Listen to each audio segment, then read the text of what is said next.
What are some of the treatment guidelines relevant to managed care? Well, treatment guidelines are really designed based on randomized trials, if they exist, that compare various treatments and try to figure out which one is the best. So always when we're on the guideline committee, we are always trying to find the best evidence that patients will get relief from nausea, vomiting. Kind of secondarily, we're also, of course, looking at the cost, and it's very important in this day and age.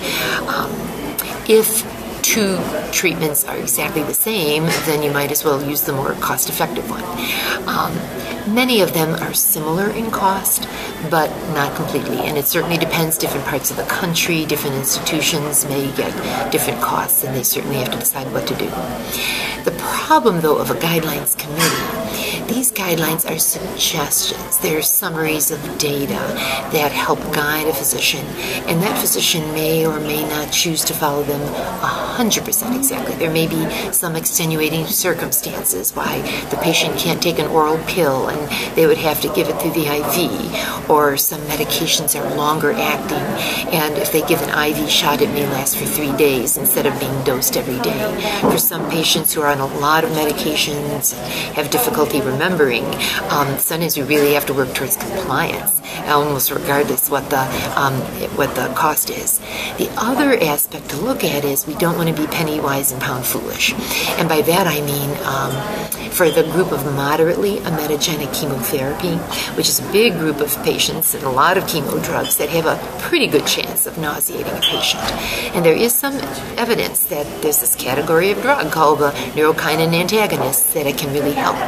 However, it brings an extra expense with it. So sometimes physicians have said, well, let me see if my patient can do without it. I'll give them the other two categories, and then if they need it, I'll add it in for the next treatment.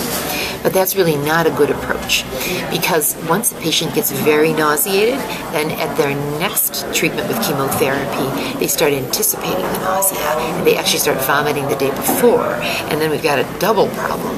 And also, if we don't get good control of the patient right after the chemotherapy, if they have so much vomiting and nausea that they become dehydrated, particularly if they're elderly, sometimes they end up in the emergency room or being admitted for IV hydration, and then the costs just skyrocket from there.